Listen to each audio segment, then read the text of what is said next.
ज्ञानाञ्जनशलाकया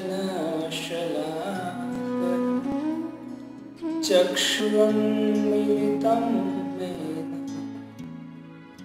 तस्मै श्रीगुरुवे श्रीचैतन्यमनोभीष्टं स्थापितं येन भूतले स्वयं रूप कदा मह्यं ददाति स्वपदान्तिकम् वन्देऽहं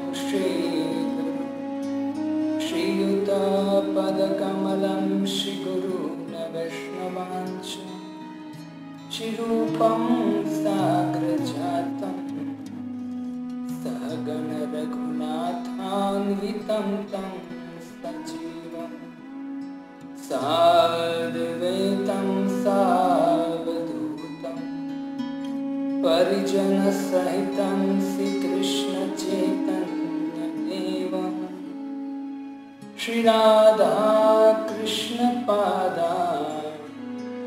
सहगण रघुनाथान्वितं तं नमो विष्णुपादाय कृष्णपृष्ठाय भूतले श्रीमते भक्तिवेदान्त स्वामिन्निति नामिने। नमस्ते सरस्वती देवी गौरवाणी प्रचारिणे निर्विशेष शून्यवादी पाश्चात्यदेशतारिणे पंचतत्वात्मकं कृष्णं भक्तरूपस्वरूपकं भक्तावतार भक्ताख्यं नमामि भक्तशक्तिकं नमो महावदान्याय कृष्ण प्रेम प्रदायते कृष्णाय कृष्ण चैतन्य नाम्ने गौरत्विषे नमः। जयति जयति देवो कृष्ण चैतन्य चन्द्रो जयति जयति कीर्ति तस्य नित्या पवित्रा जयति जयति भृत्या तस्य विश्वेशमूर्ति जयति जयति नृत्य तस्य सर्वप्रियाणां मखेश्वरी प्रियेश्वरी स्वदेश्वरी सुरेश्वरी त्रिवेद भारतीश्वरी प्रमाण शाश्वमेश्वरी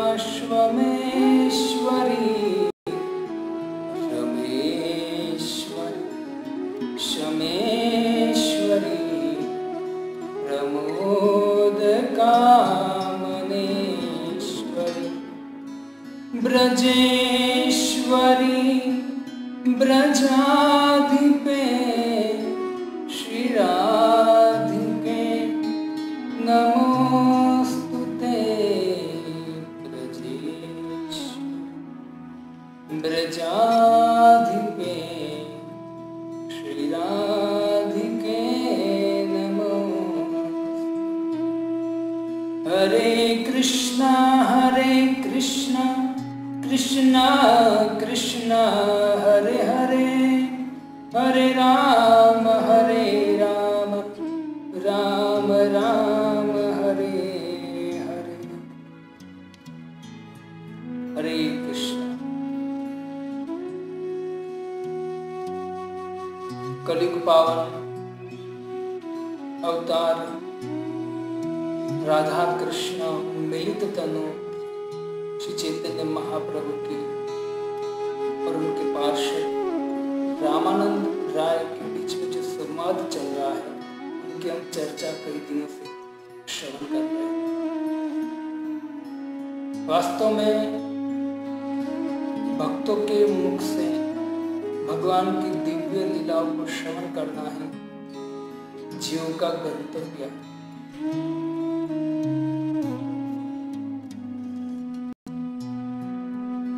चैतन्य महाप्रभु 500 साल पहले, 550 साल पहले अपने पार्षदों को माध्यम बनाकर इस जगत में हरिनाम संकीर्तन का प्रवर्तन किया, हरिनाम संकीर्तन को प्रदान किया। पापी तापी यत छिल्लो हरिनाम में उद्धारी लो। बड़े से पापी व्यक्ति का भी चैतन्य महाप्रभु ने उद्धार किया। भगवान ने सोचा कि हर बार मैं आता हूं, असुरों का वध करता हूं, इस बार मैं जाऊंगा उसी असुरों का उद्धार करूंगा। शस्त्र क्या होगा? हरिनाम संकीर्तन।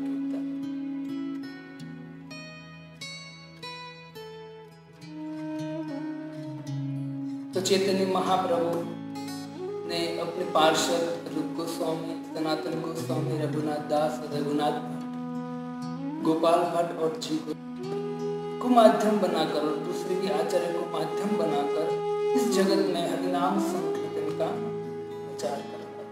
और वही परंपरा में हमारे ऐसे भक्ति वेदांत स्वामी श्री प्रभुपाद जी, जिसने अपने गुरु की आज्ञा से पाश्चात्य देश में जाकर हरिनाम संकीर्तन का प्रचार किया और एक विश्व में एक सुंदर क्रांति आ गई। कृष्ण भावनामृत पूरे संसार में फैल गया।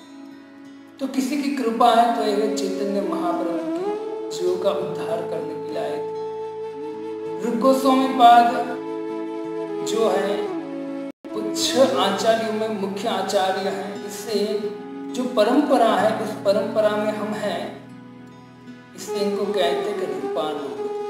रूप गोस्वामी के अनुगत्य में चलने वाले, जिसको वो बोलते रूपानुग। तो रूप गोस्वामी ने जो शिक्षा दी है उसी आधार पर पूरी इस संस्था चल रही है। और चैतन्य महाप्रभु ने रामानंद राय के मुख से जो दिव्य संवाद प्रकट किया है, तो जो संवाद अभी चल रहा था राधा कृष्ण की दिव्य लीलाओं का, तो दिव्य लीला में जो रूप गोस्वामी पाद जिसका नाम है रूप मंजरी, वो भी वहां थी और उसकी भी चर्चा। और वही रूप गोस्वामी रूप मंजरी को माध्यम बनाकर चैतन्य महाप्रभु ने अनेक प्रकार का प्रचार, कृष्ण भावनामृत का प्रचार फैलाया। तो चैतन्य महाप्रभु ने राय रामानंद को पूछा था कि अनेक पूजा में किसकी पूजा श्रेष्ठ है। तो रामानंद राय ने जवाब दिया कि राधा कृष्ण नाम जो है वो सबसे सुंदर और सबसे श्रेष्ठ पूजा है। अब कलयुग को ध्यान में रखकर रामानंद राय ने कहा है कि अनेक प्रकार के लोग पूजा करते हैं, अनेक लोगों की। जो व्यक्ति तमोगुणी है वो व्यक्ति बुद्ध को पूजता है, रजोगुणी है वो व्यक्ति नेताओं को पूजता है, सत्वगुण है वो देवता को पूजता है। लेकिन सत्वगुण से भी ऊपर अगर उठना है तो किसकी पूजा करनी चाहिए? रामानंद जी कहते हैं कि भगवान राधा और कृष्ण के सुंदर नाम का उच्चारण करना चाहिए, वो सबसे बड़ी सुंदर पूजा है। देखो भक्तों, भगवान श्री कृष्ण भगवद गीता में फैक्ट बात वही कहते कि मैं भगवान हूं और मेरे शरण में आना ही समस्त जीव का परम कल्याण, परम कर्तव्य है। और अगर आप मेरे शरण में नहीं आते हो तो किसके शरण में जाओगे? तो कहते हैं देवताओं की शरण में। जिस ब्रह्मांड में अनेक अलग अलग डिपार्टमेंट भगवान ने उनको दिया है। जैसे इंद्र का डिपार्टमेंट है वर्षा का, समुद्र का डिपार्टमेंट वरुण का है, चंद्रमा का अलग डिपार्टमेंट है, सूर्य का अलग डिपार्टमेंट है। ऐसे भगवान ने अलग अलग एम्पावरमेंट दिया। भगवान श्री कृष्ण भगवद गीता में कहते हैं कि जो देवता की पूजा करते हैं वो अविधि पूर्वकम है, वो विधि ठीक नहीं है। क्यों विधि ठीक नहीं है? क्योंकि जो देवता के पास जो भी आता है, जो आप ग्रहण करना चाहते हो देवता की पूजा करके, वो अल्टीमेटली वो मेरे पास से आता है। क्यों? क्योंकि अहम सर्वस्व प्रभु, ये सब कुछ मेरे द्वारा प्रकट हुआ। अहम ही आदि देवाना, जो समस्त देवी देवता है वो मुझसे प्रकट हुआ। भगवद गीता में भगवान ने एक बात स्पष्ट किया है, हमारा सनातन ग्रंथ है, पढ़ना चाहिए। अर्जुन को एक बात स्पष्ट किया कि हे अर्जुन, मैं भगवान हूँ और पूरे सृष्टि का एक नियंता मैं हूँ और मेरी शरण में आना जीव का कर्तव्य है।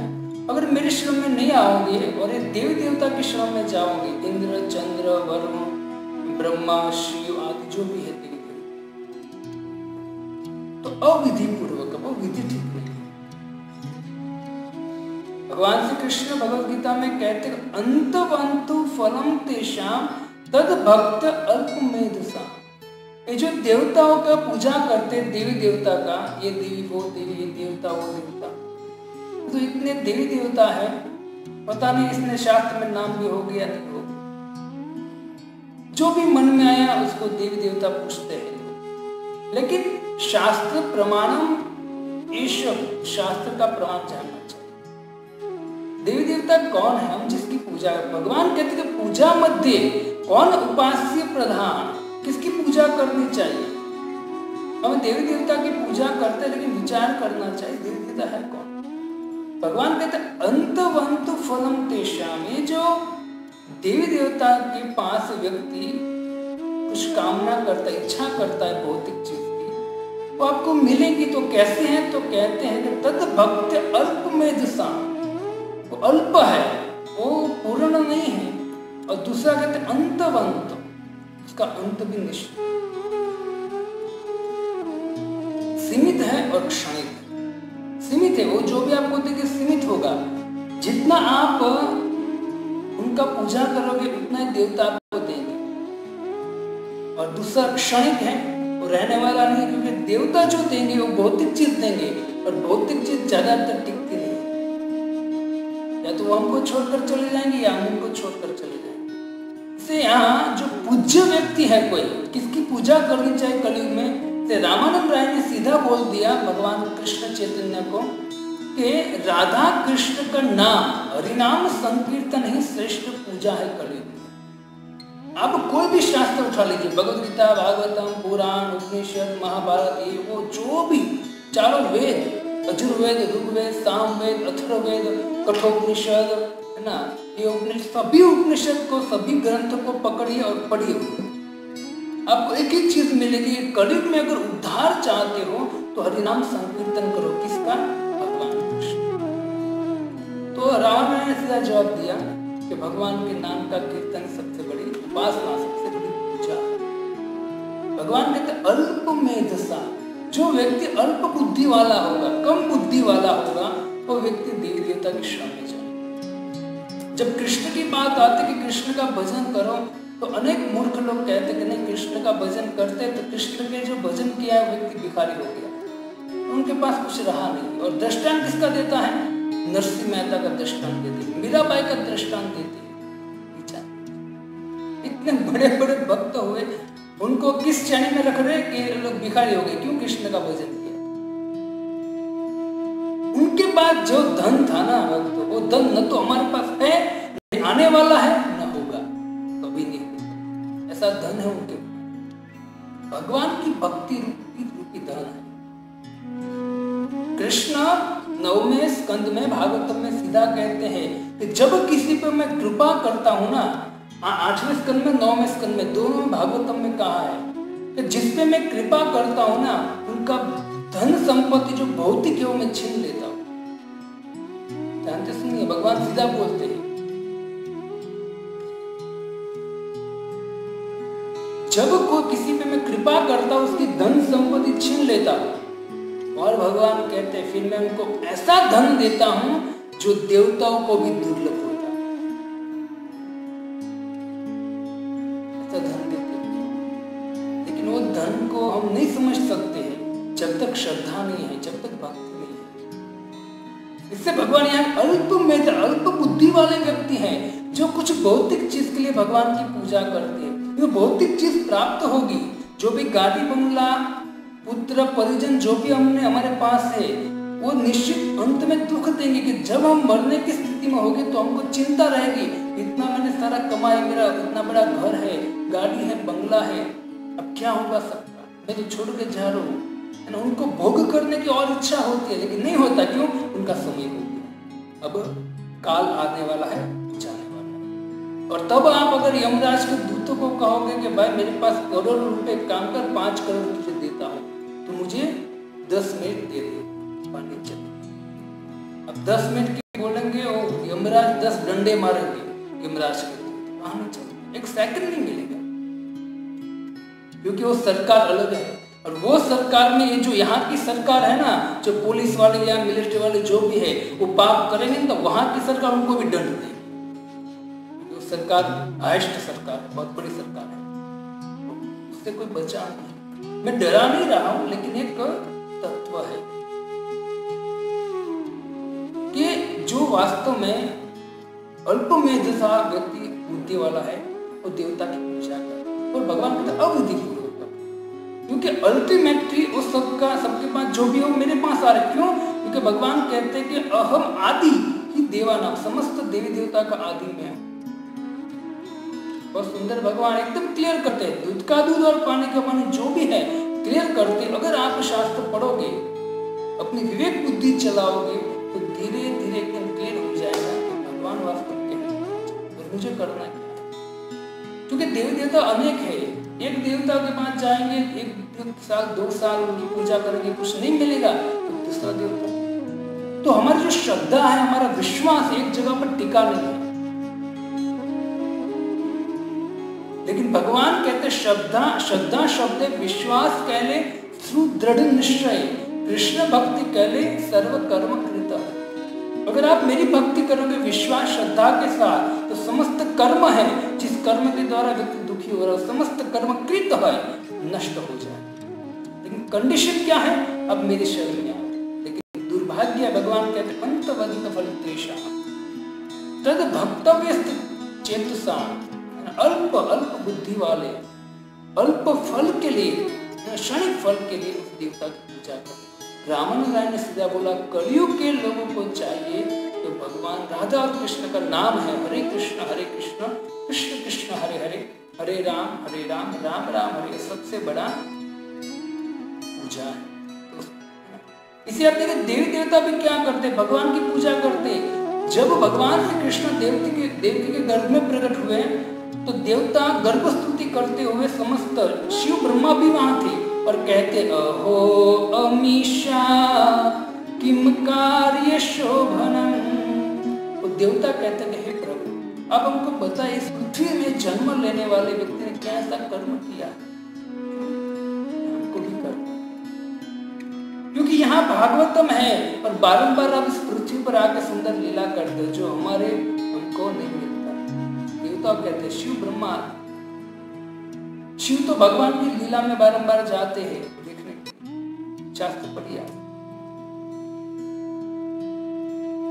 क्योंकि एक स्त्री होती है ना, उनके घर में उनकी ननंद, उनकी सास, ससुर, पति, अनेक लोग होते हैं और सबकी वो सेवा करती है।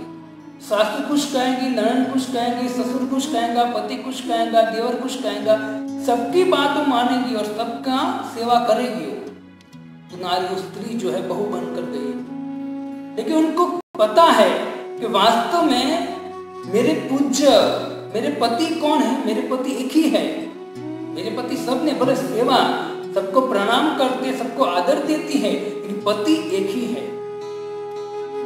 वैसे अनेक देवी देवता हैं और उनको हाँ प्रणाम करना है, उनको मतलब उनका स्वागत करना है, लेकिन वो भगवान नहीं है। उसकी पूजा तो एक व्यक्ति की होनी चाहिए, वो है कृष्ण, स्वयं भगवान कृष्ण। अब बहुत तत्व है, आप भगवद गीता खुद पढ़िए और अगर लगे रहेंगे ऐसे ही जब हम कंटिन्यू, तो और धीरे धीरे क्लियर हो जाएगा कि वास्तव में भगवान किस तरह से भगवान है। तो चैतन्य महाप्रभु ने पूछा, राय रामन ने जवाब दिया कि हरे कृष्ण महामंत्र राधा कृष्ण का जो मंत्र है, नाम है, वही पूज्य है। तो चैतन्य महाप्रभु अब प्रश्न वापस कह रहे हैं।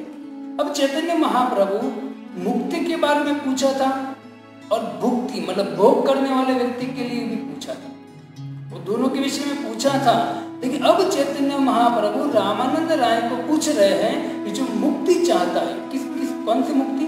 निर्विशेष मुक्ति, जो भगवान के प्रकाश में, तेज में लीन होना चाहता है, भगवान के धाम में या भगवान की प्राप्ति नहीं, भगवान के तेज, इसको ब्रह्म बोलते हैं। तो मुक्ति चाहता है और जो इंद्र तृप्ति चाहता है, उन दोनों की गति क्या होती है? मतलब मुक्ति और भुक्ति, भोग करने वाले की गति क्या होती है? अगर भगवान की भजन नहीं करता है, दोनों की गति क्या होती है? तब कृष्ण चैतन्य महाप्रभु प्रश्न करते हैं, मुक्ति भुक्ति वांछे कहाँ दुहार गति, स्थावर देह देव देह एछे अवस्थिति।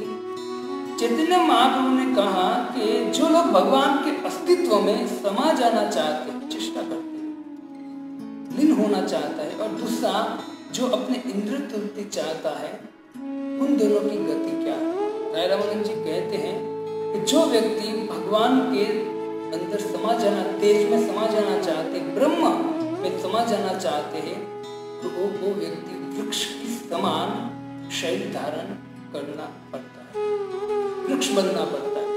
और जो इंद्र तृप्ति करता है, वो व्यक्ति स्वर्ग में जाएगा, तो स्वर्ग प्राप्त होगा। तो उसके विषय में आगे राय रामानंद जी कहेंगे कि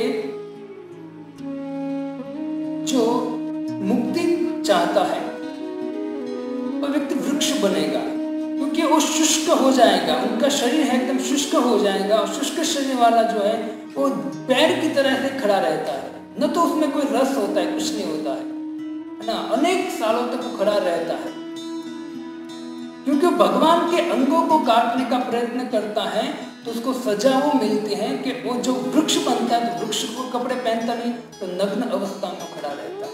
तो कहते हैं जो व्यक्ति मुक्ति चाहता है, ब्रह्म में लीन होना चाहता है, उसकी गति है वो वृक्ष की तरह, उसको वृक्ष के समान उसको गति मिलेगी। और दूसरा जो इंद्र भोग करता है, वो व्यक्ति कहते हैं कि वो देवता बने। यहाँ कहते हैं कि जो व्यक्ति मुक्ति चाहता है, मुक्ति चाहने वाले व्यक्ति को एक चीज छोड़नी पड़ेगी, वो छोड़नी पड़ेगी, वो है इंद्र तृप्ति। जब इंद्र तृप्ति छोड़ेगा, भोग छोड़ेगा, तब जाकर उनको मुक्ति मिलेगा। वो इंद्र तृप्ति तो छोड़ देगा, लेकिन वो जो भगवान के चरण कमल है, उनकी सेवा में कोई ज्ञान नहीं होता है। भगवान के जो चरण कमल, भगवान की सेवा करनी है, तो वास्तव में जीव का लक्ष्य, उनका कोई ज्ञान नहीं रहेगा। देखो भक्तों, 5 प्रकार की मुक्ति है। कपिल भगवान देवहूति माता को कहते हैं कि माता 5 प्रकार की मुक्ति है, लेकिन जो भक्त है मुक्ति नहीं चाहता है। साष्टी, सामीप्य, सारूप्य, सालोक्य और सायुज्य। सालोक्य मतलब भगवान के लोक में रहना, सारूप्य भगवान जैसा रूप प्राप्त करना, सामीप्य मतलब भगवान के एकदम नजदीक रहना, वो मुक्ति मिल जाती है, नित्य भगवान के नजदीक रहता है। और चौथा है कि साष्टी, भगवान जैसा ऐश्वर्य। भगवान जैसा ऐश्वर्य है तो उसके सामने भौतिक जगत का ऐश्वर्य क्या है, भौतिक जगत के पैसे वाले क्या है, उनके सामने कोई साष्टी मतलब मुक्ति प्राप्त कर देता है। लेकिन जो सायुज्य मुक्ति है वो भक्त कभी नहीं मांगते। सायुज्य मुक्ति भगवान में लीन होना, वो कभी भी भक्त नहीं मांगते। कपिल भगवान कहते हैं साष्टी सामीप्य सारूप्य सालोक्य एकत्वम दीयमानं न गृहन्ति मद भक्त सेवनम जना। अगर मेरे भक्त हैं वे मुक्ति नहीं चाहते, मेरी सेवा के अलावा कोई चेष्टा नहीं करते, कभी नहीं, वो खाली क्या मांगते हैं, मुझे सेवा चाहिए, मुक्ति नहीं चाहते। इसलिए तो चैतन्य महाप्रभु कहते हैं न धनम न जनम न सुंदरीम कवितांबा मम जन्मनि जन्मनि ईश्वरे भवतात् भक्ति अहेतु। कोई हेतु के बगैर मुझे क्या चाहिए, भक्ति चाहिए, न धन चाहिए, न जन्म चाहिए, न सुंदरीम कवितांबा, कुछ नहीं चाहिए। भक्त का दृष्टि होती है। ये हमारे कपिल भगवान के। इसलिए यहाँ कहते हैं कि अचर उनको बनना पड़ेगा जो मुक्ति की, मतलब कौन से मुक्ति? सायुज्य मुक्ति। सायुज्य मुक्ति आपने भागवत पढ़ा होगा, तो अघासुर को सायुज्य मुक्ति मिली और शिशुपाल। अघासुर जब भगवान उनके मुख में प्रवेश किया और मुख में प्रवेश करके भगवान ने अपना विस्तार किया, तो अघासुर जो था उनका जो आत्मा है, उनका शरीर छूट गया और आत्मा है जो ऊपर आकाश में ऐसे स्थिर हो गई और वो राह देख रही थी कि भगवान कैसे बाहर आए। और जैसे भगवान अघासुर के मुख से बाहर आए तो वो ही उनके अंदर समा गए। उसको बोलते सायुज्य। और शिशुपाल का गला काटा भगवान ने, और शिशुपाल की जो आत्मा शिशुपाल है वो भगवान में समा गया। लेकिन एक बात का अंतर है कि शिशुपाल और जो अघासुर के सामने साक्षात और जो मुक्ति चाहते हैं ध्यान करता है भगवान के अंदर से जो तेज निकाल उसका ध्यान करता है। तो यह है सायुज्य मुक्ति।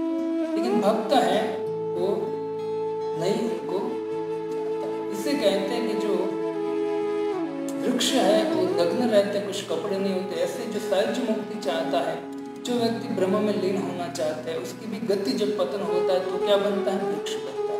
वृक्ष कपड़े नहीं पहनता, नग्न रहता है। अभी के संसारी लोगों में भी फैशन है, ज्यादातर लोग कम कपड़े पहनना चाहते हैं, खास करके स्त्रियां। इतनी भ्रष्ट हो चुकी है संस्कृति। अब सीता मैया को, रुक्मिणी माता को देखो कैसे कपड़े पहनती, एक अंग भी नहीं दिखता था उनका। और अभी देखिए सबको नग्न रहने का फैशन हो चुका है। याद रखना, जो नग्न रहना चाहते हैं ना वो वृक्ष की योनि मिलेगी। कौन समझाए लोगों को? इससे इस फिल्म इंडस्ट्री जो है उसके अंदर आसक्त मत हो जाइए, क्योंकि वो जो व्यक्ति भगवान को छोड़कर जो अपने शरीर को खुला रखकर लोगों को दिखा रहे हैं, पैसा कमा रहे हैं और मूर्ख लोग उसकी वाहवाह कर रहे हैं, याद रखना उसकी गति बहुत भयंकर हो सकती है। क्योंकि वो भले अभी अपने कर्म के द्वारा ऐश्वर्य, धन संपत्ति और मान सम्मान के द्वारा भले फूले चले हो, लेकिन मरने के बाद गति उसकी बहुत डेंजर होती है। व्यक्ति को पता नहीं होता।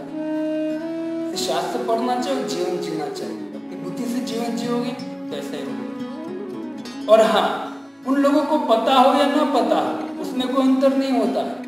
उसको जो सजा मिलेगी, क्योंकि ऑलरेडी शास्त्र में लिखा है आपके ये करोगे तो सजा मिलेगी, ये करोगे तो ये मिलेगा। जैसे पुलिस का रूल्स होता है, अगर आप रूल्स तोड़ोगे आपको पता ही ना हो आपको सजा मिलेगी। लोगों को नग्न रहने का वह फैशन हो चुका है।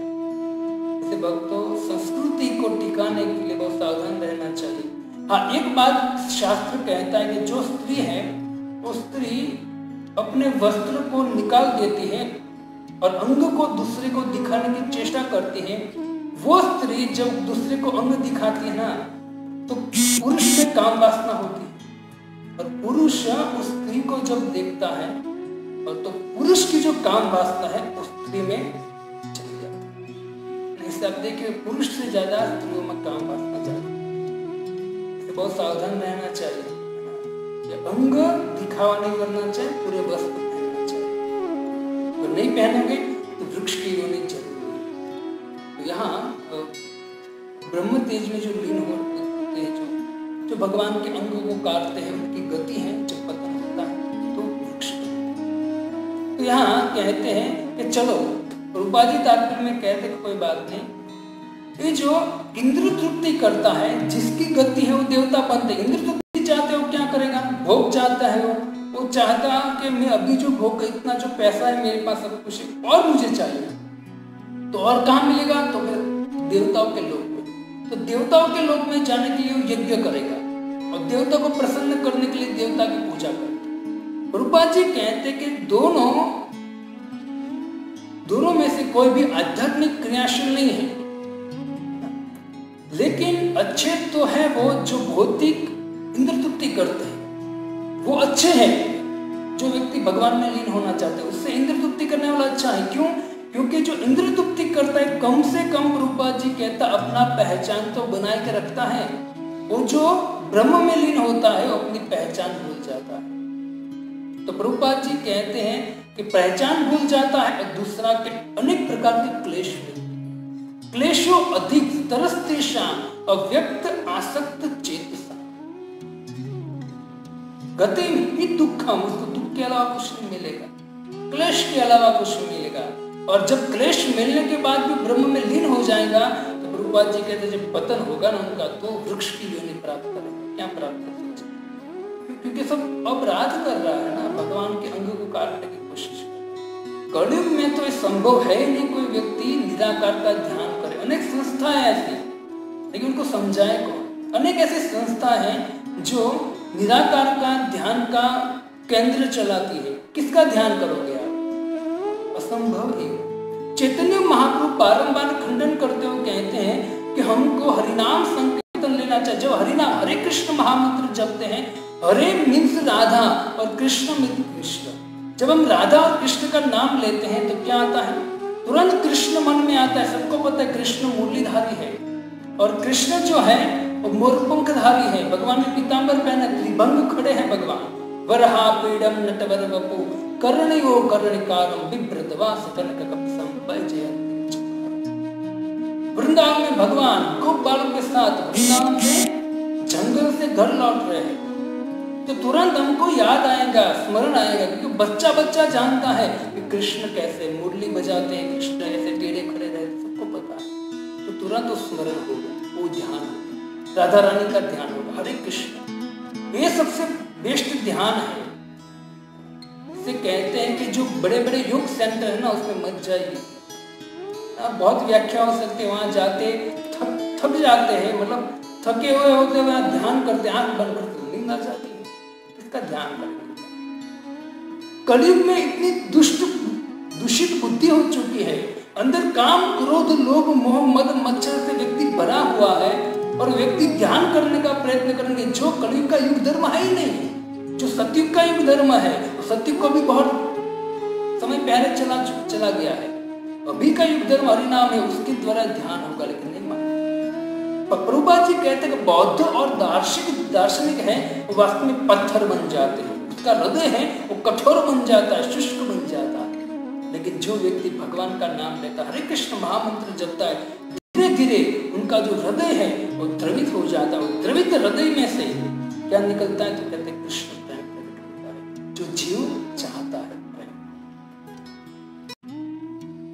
इससे कठोर श्रम वाले जो कर्मी हैं वो भी क्या चाहते हैं? तो कहते हो वो चाहते। प्रभुपाद जी श्री गोस्वामी 11वें स्कंद में कहते हैं, इष्टेह देवता यज्ञे सलोकम याति याज्ञिका भुजित देववत तत्र भोगान दिव्यांजिजार्जिता।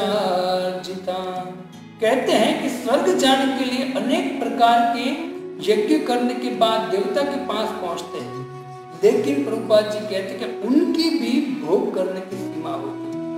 देखो देवता के पास पहुंचे ऐसा मत समझो अब तो मैं बस सिद्ध हो गया, उनकी भी सीमा होती है। उस सीमा तक व्यक्ति भोग करता है और वहां भी फिर इच्छा होगी करे बाप रे सीमा तक भोग हो गया अब क्या कर, लेकिन वहां से कोई जगह पर जाने का स्थान नहीं, वहां से व्यक्ति नीचे वापस उतरता है। ऊपर जाके कहेंगे और फिर आगे कहते हैं, क्वचित पुमान क्वचित स्त्री क्वचित नो भय अंगधि देवो मनुष्य स्त्री यज्ञा यथा कर्म गुणम भव। कहते हैं कि जिस प्रकार अनेक कर्म गुणों से कभी कर्म के द्वारा कोई व्यक्ति देवता बनता है, कोई व्यक्ति मनुष्य बनता है, कोई व्यक्ति वृक्ष की योनि में जाता है, कोई व्यक्ति स्त्री की योनि में जाता है, कोई व्यक्ति नपुंसक बनता है। अपने कर्म के अनुसार ये सब योनि में घूमता रहता है। प्रभुपाद जी कहते हैं योग में घूमने के बाद जब वो स्वर्ग में जाता है, स्वर्ग में भी वो क्या प्राप्त करता है? तो कहते सोम पापा कृत पापा, मतलब सोम रस होता है उसका पान। और स्वर्ग में जाकर इंद्र की तरह भोग करते, देवताओं की तरह भोग करते, आनंद करते हैं। है ना। भगवान भगवत गीता में कहते त्रिविधा माम समपाम पुत्र पापा यज्ञे दृष्टवा स्वगति पार्थयन्ते ते पुण्यमासाद्य सुरेंद्र लोकम अश्यन्ति दिव्यान् देवी देव भोगा। सुरेंद्र लोका, उस देवताओं के लोक में जाकर वो अनेक प्रकार के भोग भोगेगा, लेकिन कहते हैं कि आनंद भोगने के बाद कि अंत में तो क्या होगा, अंत में पुनः उसको यहाँ तेतम भूत्वा स्वर्गलोकम विशालम विष्णे पुण्य मर्तलोके विशन्ति एवं त्रयी धर्म मनु प्रपन्ना गतागतम काम कामा लभन्ते। उत्पाद जी कहते कि देखो देखो जो व्यक्ति देवता के लोक में जाना चाहते, स्वर्ग आदि लोक में जाना चाहते, लेकिन वहां से भी वो व्यक्ति भोग सीमित है वहां देवताओं का, और सीमित भोग भोगने के बाद जब क्षीण पुण्य वापस मृत लोक में आएगा और वापस उसको मिलेगा क्या अंत में। रूपाद जी कहते हैं कि जन्म मृत्यु जरा व्याधि पुनः उनको, अगर आपको पुनः एक चीज मिलने वाली है, समय का अंतर है 10,000 15,000 20,000 लाख साल के बाद आपको अगर जन्म मृत्यु वापस मिलने वाली है, तो ऐसी मुक्ति का, ऐसे भोग का क्या काम। वास्तविक तो करोड़ों जन्म से जन्म मृत्यु में फंसे हुए हैं। रूपपाद जी हमको छुड़ाने के लिए कहते हैं कि हमको नित्य शाश्वत जीवन जीना है, कभी जन्म मृत्यु में वापस न आए। हमको क्या करना चाहिए, भगवान का भजन करना चाहिए। एक दिव्य रस लेकर आए चैतन्य महाप्रभु, और फिर भी अगर हम उसको ग्रहण नहीं करते हैं दृढ़ता से, तो निश्चित ही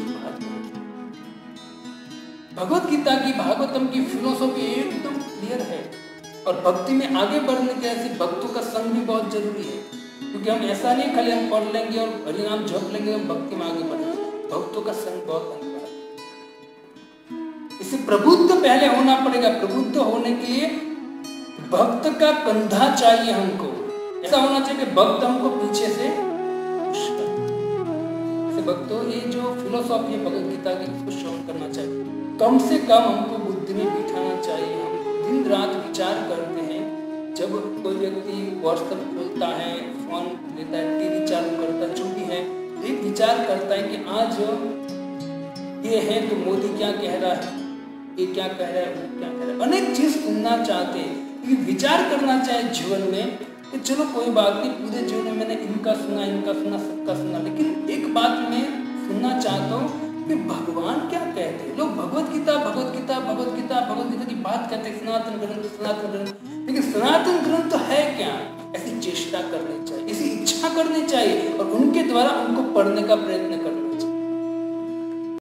क्योंकि विद्या वास्तव में भगवत गीता में है। वास्तव विद्या क्या है, ज्ञान और विज्ञान सहितम सब कुछ दिया है, ग्रहण करना चाहिए, प्रयत्न करना चाहिए। पढ़े तो सही, ग्रहण करना न करना तो बात की बात है। कभी पढ़ के तो देखें कि उसमें क्या है भाई, क्या लिखा है ऐसा भगवान ने। जो अर्जुन इतनी मुसीबत में था, अर्जुन को भगवत गीता का ज्ञान दिया, अर्जुन इतना प्रबुद्ध हो गया और अपने स्वजनों को मार दिया। ऐसा क्या ज्ञान है इसमें। भगवान ने तो जबरदस्ती कहा नहीं था उनको कि तू लड़ी, भगवान ने ऐसा ज्ञान दिया, वो ज्ञान के द्वारा अर्जुन की आंख खुल गई। वास्तविक से मूर्ख व्यक्ति कहते भगवान ने महाभारत का युद्ध कराया, इससे बड़ी मूर्खता क्या हो सकती। ये जो है विद्या है, वो आध्यात्मिक विद्या प्राप्त करने का प्रयत्न करना चाहिए। राय रामानंद और आगे एक श्लोक बोलते हैं, हर्षसा काक चुसे ज्ञान निम्ब फल रसज्ञ कोकिल खाय प्रेमाम्र मुकुल। कहते हैं कि अभी दिव्य रस से रहित व्यक्ति उन कौवे के समान है। जो व्यक्ति दिव्य रस, आध्यात्मिक रस नहीं लेता है, जो भौतिक जीवन में रचा पचा है, भौतिक पैसे के पीछे, धन संपत्ति, पति पत्नी के पीछे आसक्त है, उसको यहाँ रामानंद जी कहते कौवे जैसा है। जो कौवा होता है, रामानंद जी कहते हैं, तो ज्ञान रूपी मतलब नीम के पैर पर, जो नीम कड़वा होता है उसके पैर पर उसके फल खाता है। वैसे जो निराकारवादी होता है उसको भी कौवे की तरह दिया गया, ज्ञानी जो है वो कौवे की तरह उपमा दिया है। और वो कौन से फल खाता है, तो कहते ज्ञान रूपी नीम। खाली ज्ञान जिसमें है, वास्तव में कड़वा नीम है। राय रामानंद जी कहते हैं।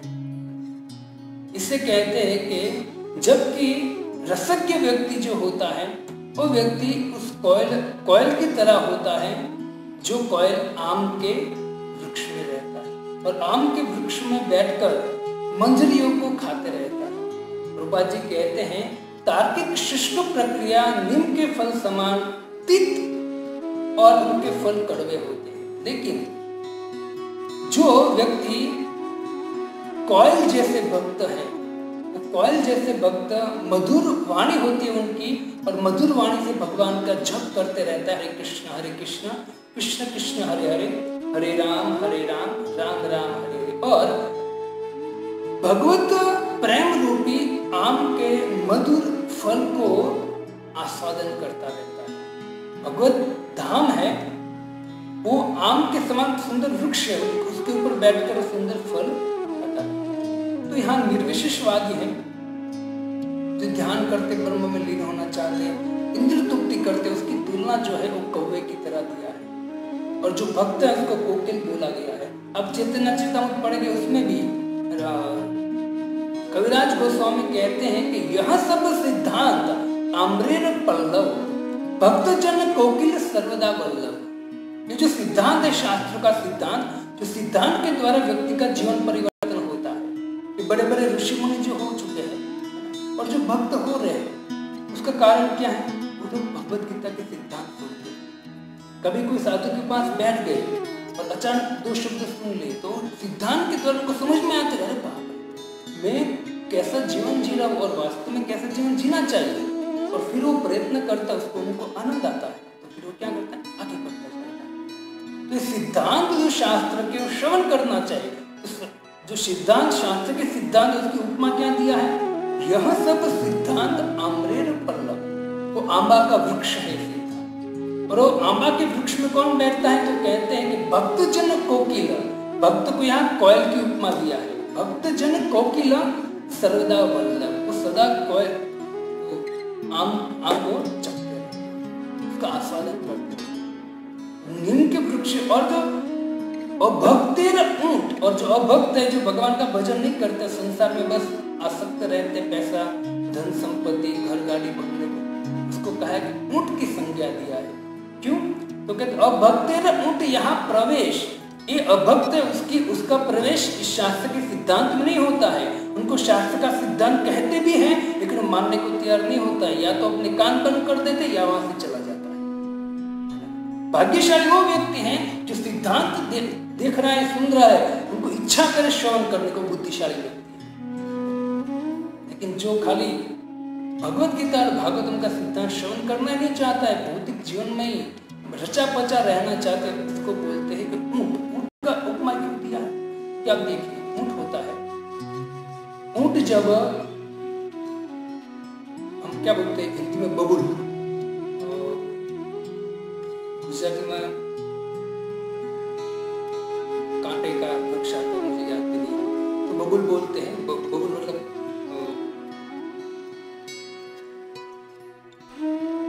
तो कांटा होता है, तो कांटे को खाता है, और जैसे वो कांटे को खाता है तो कांटा होता है, वो कांटे के द्वारा उनका जीवा है, उसका तलवे है, वो छिल जाते हैं, उसमें से खून निकलता है ऊंट के, और जैसे खून निकलता है, अब आपको पता है खून स्वादिष्ट होता है, मतलब स्वाद आता है, उसका अलग स्वाद आता है। ऐसे हमको पता चल जाता है कि खून, देखिए ऊंट को जब कांटे के द्वारा अपना ही खून निकलता है तो खून का उसको स्वाद मिलता है, और जैसे स्वाद मिला है तो वो ऊंट जो है वो समझता है कि जो कांटा है उसमें से स्वाद निकल रहा है, तो क्या करता है और खाता है कांटे, और जितने वो कांटे खाता जाता है और खून निकलता है, और वो खून का आस्वादन करता है, और वो अपने आप को धन्य मानता है। प्रभुपाद जी कहते हैं कि ऐसे भौतिकवादी व्यक्ति हैं जो भगवान का भजन नहीं करते हैं, जीवन में पति पत्नी बच्चे पैसे गाड़ी बंगले स्वजन के पीछे ही पड़े रहते हैं, जिसको आध्यात्मिक ज्ञान की कोई इच्छा नहीं, कोई चेष्टा नहीं करता है, तो उस ऊंट की संज्ञा दिया है, क्योंकि वो व्यक्ति इस भौतिक संसार में रहते रहे दुखी है, क्योंकि संसार में कोई सुखी हो ही नहीं सकता। जिसने संसार बनाया है वो कहते हैं कि मामो पेते पुनर्जन्म दुखालय अशाश्वत, दुख के अलावा कुछ है।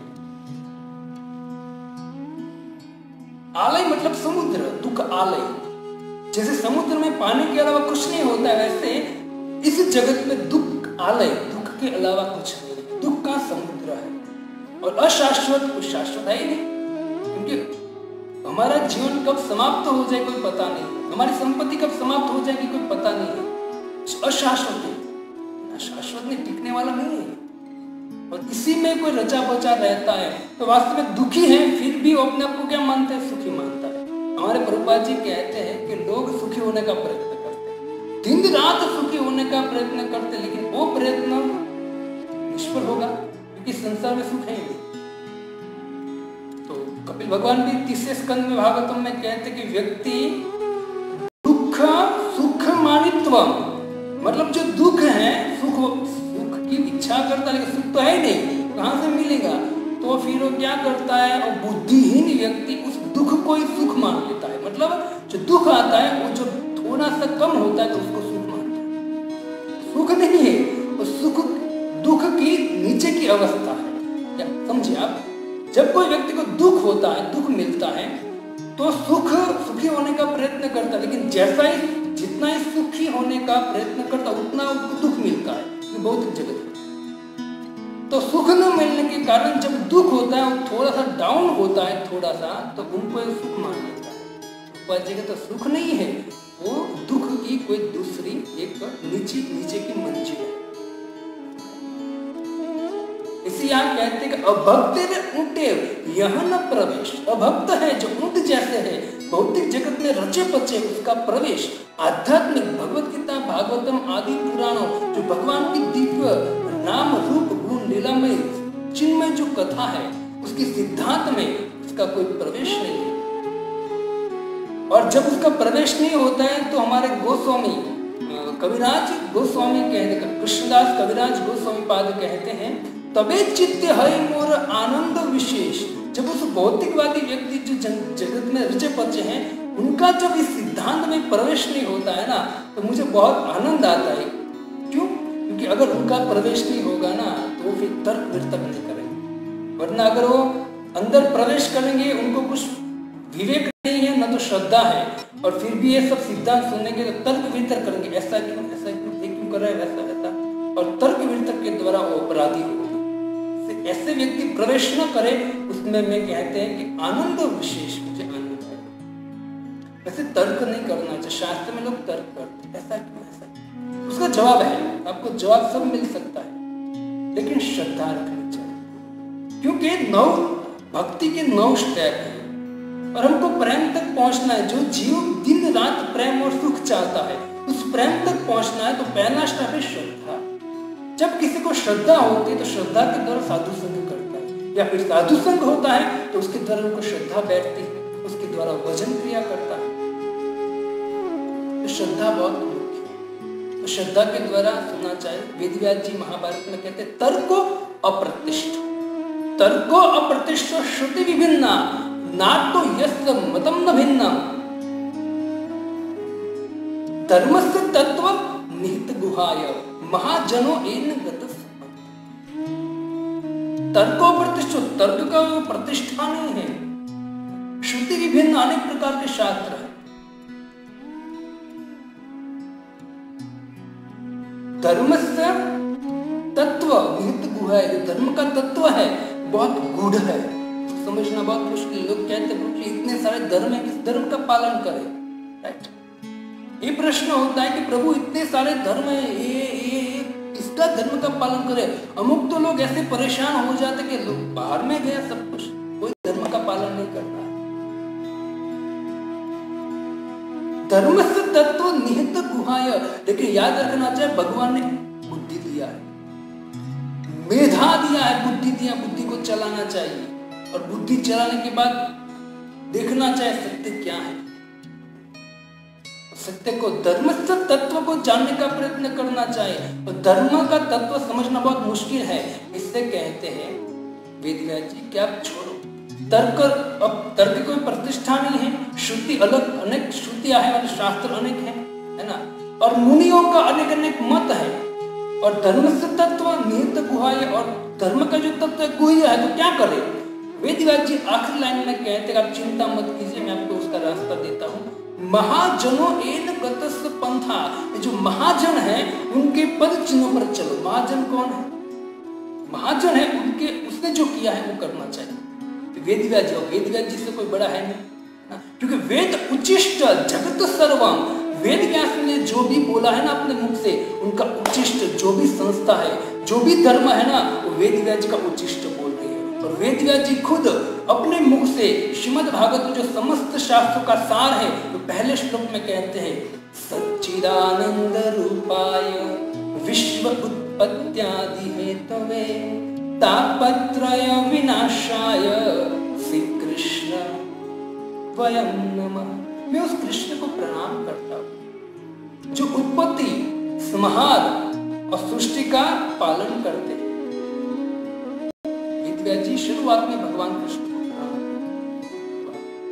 वो कहते कि महाजनों एन गतस, महाजन जिस जो कर रहे महाजन उनके पीछे हमको चलना चाहिए, वो हमको कर रहे। तो महाजन कौन है? तो कहते हैं स्वयंभू शंभु नारद कुमार कपिल मनु प्रहलाद भीष्म जनक बलि वैयासकी वयम। कहते हैं कि ब्रह्मा, शिव, मनु, नारद,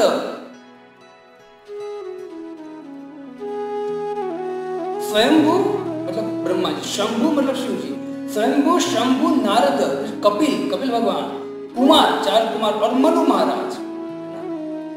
फिर तो कहते फिर भीष्म, प्रहलाद, बलि, भीष्म, प्रहलाद, जनक, बलि, वैयासकी मतलब सुखदेव गोस्वामी, और वयम मतलब मैं। यमराज जी श्लोक बोले, यमराज जी कहते भगवान को पूर्ण रूप से हम 12 लोग जानते हैं, उसमें से ब्रह्मा, शिव, नारद, मनु, कपिल, कुमार, प्रहलाद, भीष्म, जनक और बलि महाराज, वैयासकी, सुखदेव गोस्वामी, वयम मतलब मैं, हम 12 लोग जानते हैं। तो वेद व्यास जी कहते हैं कि महाजनों एन गतस पंथा, महाजनों के पीछे चलना चाहिए। आपको जो धर्म है उसका धर्म का बेस्ट सत्य सिद्धांत आपको मिल जाएगा और आपके जीवन की पूर्णता हो जाएगी। ये शास्त्र का सिद्धांत श्रवण करना चाहिए। मैं जो बोल रहा हूं आप खुद पढ़िए भगवत गीता भागवतम। ऐसा नहीं है कि प्रभु जी बोल रहे तो हमको उसका मान ही लेना है, नहीं। इस्कॉन जो संस्था है, प्रभुपाद जी हमको जो दे के गए हैं, पहले आप सुनिए, श्रवण कर दे, पढ़िए, खुद पढ़िए भागवतम भगवत गीता और फिर निर्णय लीजिए कि मुझे करना है। कोई आपको फोर्स नहीं है कि सनातन धर्म है। और इस्कॉन जो है वो धर्म नहीं है, इस्कॉन संस्था है जो सनातन धर्म का प्रचार करती है, श्रीमद् भगवत गीता और भागवतम का। ये कोई संस्था नहीं है। लोग कहते नहीं प्रभु जी ये तो इसका है नहीं, मूर्खता है, ये सबका है, सनातन है। ये भगवत गीता भागवत रामकृष्ण की भक्ति सनातन है और उसका उनका भजन करना चाहिए, कोई जीवन का कर्तव्य है। कि अनेक मूर्ख कहते नहीं प्रभु जी हमारा नहीं, तो अभी आया है, तू अभी आया है ना, और चला भी जाएगा। ये जो है ना सनातन, वो तो करोड़ों जब से भगवान ने सृष्टि बनाई ना तब से ये है। और ये जीव का कर्तव्य है, इसके द्वारा हमको जीवन जीना है, तब जाके हमको सुख और आनंद प्राप्त हो। थोड़े कटु वचन है लेकिन सत्य है। माता जब बच्चा दवाई पीना नहीं चाहता है, माता जबरदस्ती उसको दवाई पिलाती है। माता को पता है कि भले रोता है, जोर जोर से चिल्लाता है, लेकिन वो दवाई पी लेगा ना तो अंदर जाने के बाद वो ये शास्त्र में वचन ऐसे बोले हैं, क्योंकि हमारा जीवन है पत्थर के समान हो गया है। इसको तोड़ने के लिए फूल मारने से कुछ होने वाला नहीं है। इसको तोड़ने के लिए क्या चाहिए? हथौड़ा चाहिए। हथौड़े से हृदय हमारा टूटेगा। चैतन्य महाप्रभु राय रामानंद सुंदर ये सिद्धांत बोल रहे हैं कि भाई निरशिषवादी और भौतिकवादी की गति क्या है। और ऐसे संवाद होते ही चैतन्य महाप्रभु और राय रामानंद दोनों आनंद ले रहे हैं। सही मते दुई जन कृष्ण कथा रसे नृत्य गीत रोदन हेल रात्रि शेषे।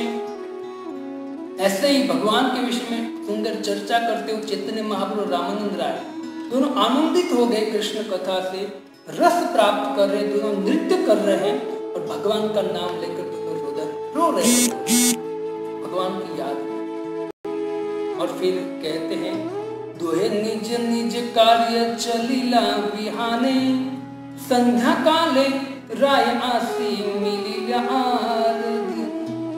संध्या काले शाम होते ही वापस पुनः आते हैं और पूरी रात चर्चा होती है दोनों की भगवान के विषय में।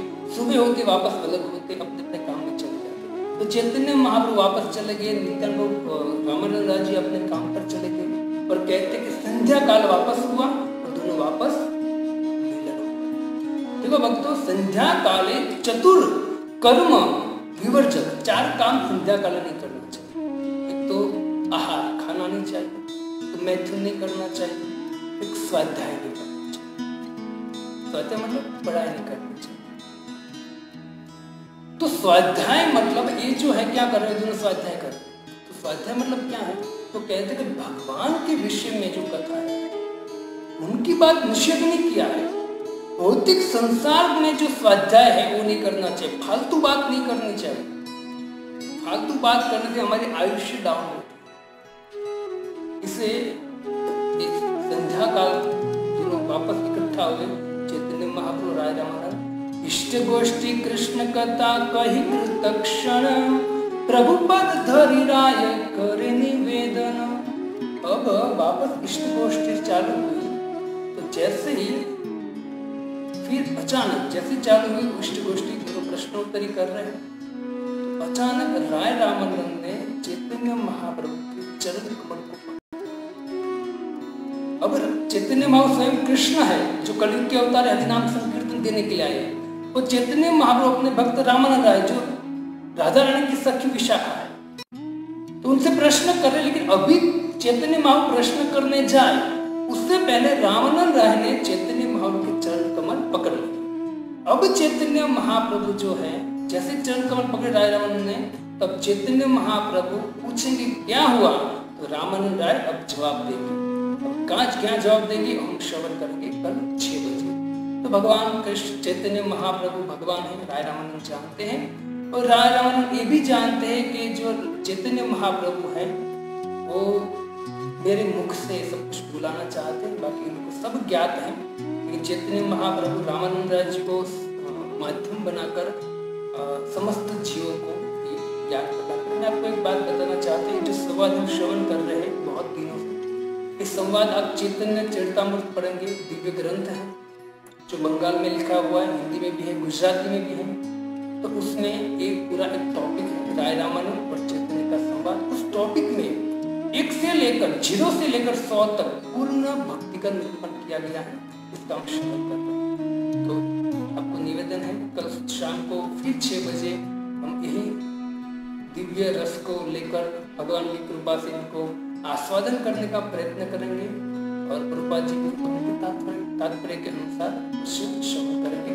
आपको निवेदन है कल पुनः 6 बजे आइए, 6 बजे आप देखिए और सुनिए भगवान की दिव्य लीलाओं को, क्योंकि यही जो दिव्य लीला है भगवान की उनको श्रवण करना है हमारे जीवन का लक्ष्य। हमको भगवान ने 2 कान दिए हैं और 1 मुख दिया है। भगवान एक संदेश देना चाहते हैं कि तुझे 1 मुख देता हूँ, तू है ना बोलना कम है, और 2 कान देता हूँ, तू ज्यादा सुन। कलयुग में मेरी प्राप्ति मेरे श्रवण के द्वारा होगी, लेकिन दुर्भाग्य बात है 2 कान मिले हैं तो 2 कान से भौतिक जगत का कचरा सुनते रहते हैं, और जितना जैसा सुनते हैं वो हृदय में जाता है और वैसे एक्टिविटी होती है और दुर्बुद्धि हो जाती है, मन अशुद्ध हो जाता है, और उसके द्वारा व्यक्ति पाप करता है और पाप के द्वारा क्लेश मिलता है, और जब क्लेश मिलता है तो तुरंत वो कहते हैं कि क्लेश देने वाले भगवान है। थोड़ा शास्त्र पढ़िए, साधु संतों का संग कीजिए, करना ही चाहिए। बहुत सुंदर अवसर मिला है, कुछ समझने का प्रयत्न कीजिए। कुछ जो कटु वचन आपको लगे हों तो क्षमा करना, लेकिन शास्त्र के वचन है, क्योंकि एक साधु का कर्तव्य होता है कि भगवान जो कहना चाहिए एज इट इज प्रस्तुत करना चाहिए। मैं आपको बहुत सुंदर वाणी से मैं आपको मस्का भी मार सकता हूँ, जैसे मक्खन मार सकता हूँ। तो मेरा काम ये मेरे गुरु का आदेश है, भगवान की वाणी को प्रचार करना। आपको अच्छा लगे या ना लगे उससे मुझे कुछ ध्यान देना नहीं है। मुझे भगवान की वाणी आपको आपके तक पहुँचाना है, और आपको उसको ग्रहण करना या नहीं करना है और निर्णय आपको लेना है। इसलिए श्रद्धापूर्वक सुनेंगे तो आपको समझ में आएगा।